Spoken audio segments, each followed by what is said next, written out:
On est nombreux à répondre à l'appel unitaire des organisations syndicales, fait remarquable dans notre département, CGT, Force ouvrière, CFDT, FSU solidaire. Voilà, c'est quand même à noter. Les salariés ont besoin de s'unir face aux attaques qui sont portées contre eux. Parce que nos gouvernements et nos directions ont plein d'idées. Si on les écoutait, il faudrait réduire les RTT, comme veut le faire Martin Hirsch dans les hôpitaux parisiens. Et soyons bien sûrs que s'ils y parviennent dans la capitale, ils tenteront de le faire dans tous les hôpitaux de France. Nous serions trop de fonctionnaires aussi. Ils n'ont qu'une obsession, supprimer des effectifs. Le programme du gouvernement est clair.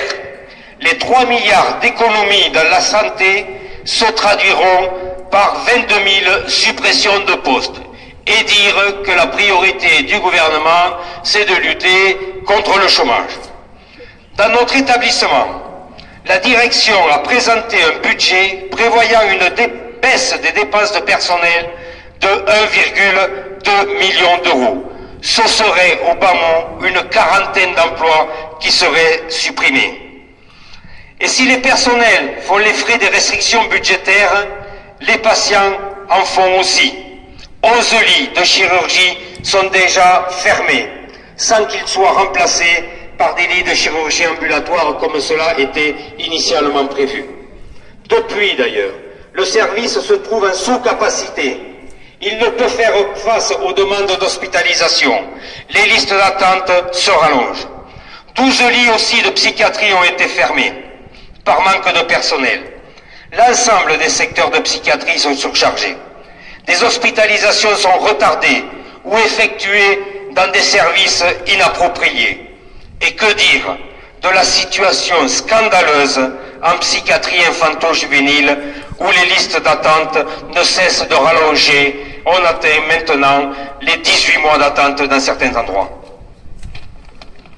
Avec l'ensemble des organisations syndicales, nous avons refusé de siéger en comité technique d'établissement et en conseil de surveillance, car force est de constater qu'aucun dialogue n'est possible avec notre direction dans ces conditions.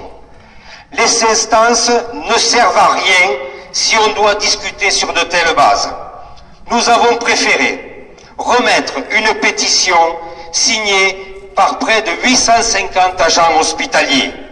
De fait, ce sont 850 personnels qui ont siégé dans les instances pour dire non à une telle provocation.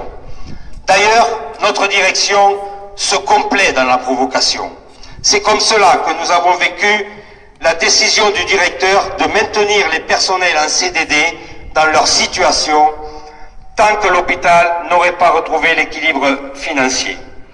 Et ce n'est pas avec la loi de financement de sécurité sociale ou avec la future loi santé que les hôpitaux retrouveront des situations budgétaires équilibrées. Cette décision du directeur équivaut à la suppression du statut de fonctionnaire pour tous les nouveaux employés, à croire que c'est lui qui fait la loi. C'est pour cela que nous avons interpellé la députée de notre circonscription, parce que normalement, c'est pas lui qui fait la loi, c'est elle qui devrait la faire. Oui.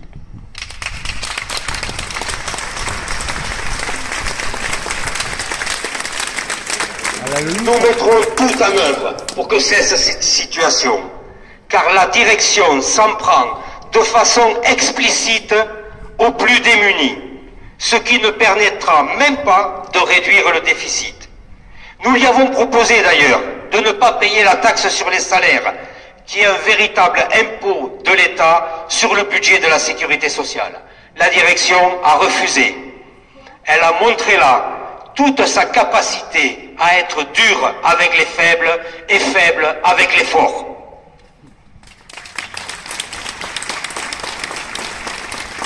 Elle suit d'ailleurs en cela l'exemple du gouvernement, qui ne tarit pas de cadeaux multiples et variés pour les actionnaires, tandis qu'il bloque les salaires des fonctionnaires.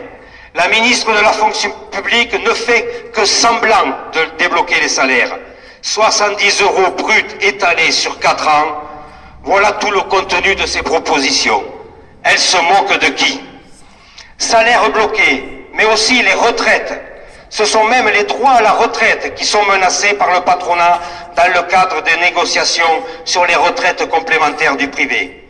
Ce sont aussi les droits de chômage, au chômage qui sont réduits, alors que le nombre de chômeurs, lui, ne cesse d'augmenter, comme cela a été confirmé encore hier.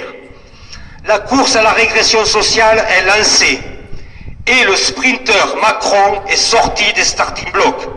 Dopé aux intérêts financiers, il n'est pas prêt de s'arrêter si on ne l'arrête pas nous-mêmes. Dans le domaine de la régression sociale, leur imagination est tellement fertile qu'on ne saurait soupçonner l'immensité de leurs ressources. Et si par malheur on devait les écouter, alors là, leur boîte à idées s'alimenterait à nouveau de projets toujours plus rétrogrades. La régression sociale, elle est sans limite.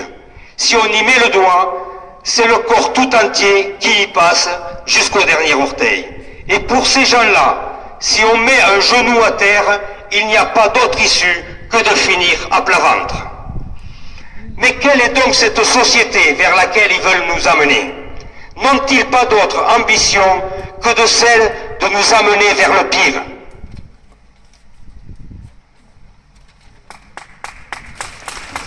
C'était prévu l'applaudissement pour que je tourne la page. Leur modèle nous révolte et il est de la responsabilité de chacun d'entre nous de ne pas les laisser faire. Il y a 70 ans, cette année, un autre gouvernement mettait en œuvre le programme du Conseil national de la résistance. Ce programme s'appelait les Jours heureux. Ce programme partait du principe que l'exclusion, la haine, le racisme et finalement la barbarie avaient trouvé leurs racines dans la misère et la régression sociale qui avaient sévi toutes ces années précédentes. Il fallait donc construire un socle sur lequel s'appuie la société, garantissant à chacun des jours meilleurs et une protection face aux aléas de la vie.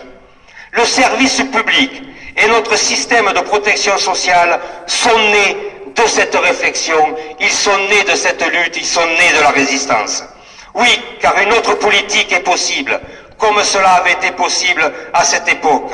Le progrès des sciences et des techniques, les progrès de la connaissance, de la communication, devraient entraîner une amélioration de nos conditions de vie. Voilà le sens de l'histoire. Au lieu de cela, c'est une minorité qui accapare les fruits du progrès. Jamais les riches n'ont été aussi riches, là jamais les pauvres n'ont été si nombreux. Il faut remettre notre société sur les rails. Le chômage n'est pas une fatalité. La réduction des droits n'est pas une fatalité. La dégradation du service public n'est pas une fatalité. Au contraire, il serait naturel que les générations futures vivent toujours mieux que les générations précédentes.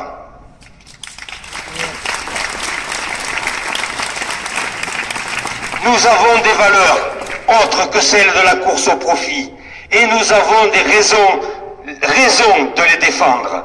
Nous devons les réaffirmer et en être fiers. Nous allons rappeler maintenant à notre direction qu'il n'y a pas une pensée unique. Nous allons leur afficher des post-it un peu grand format, parce que sur les conquêtes sociales, ils n'y voient pas très bien, pour qu'ils se rafraîchissent aussi la mémoire constamment, car il existe autre chose que la course aux économies qui ne peuvent vraiment se traduire qu'au détriment du service public. Salariés et usagers, c'est nous qui sommes porteurs des valeurs du service public.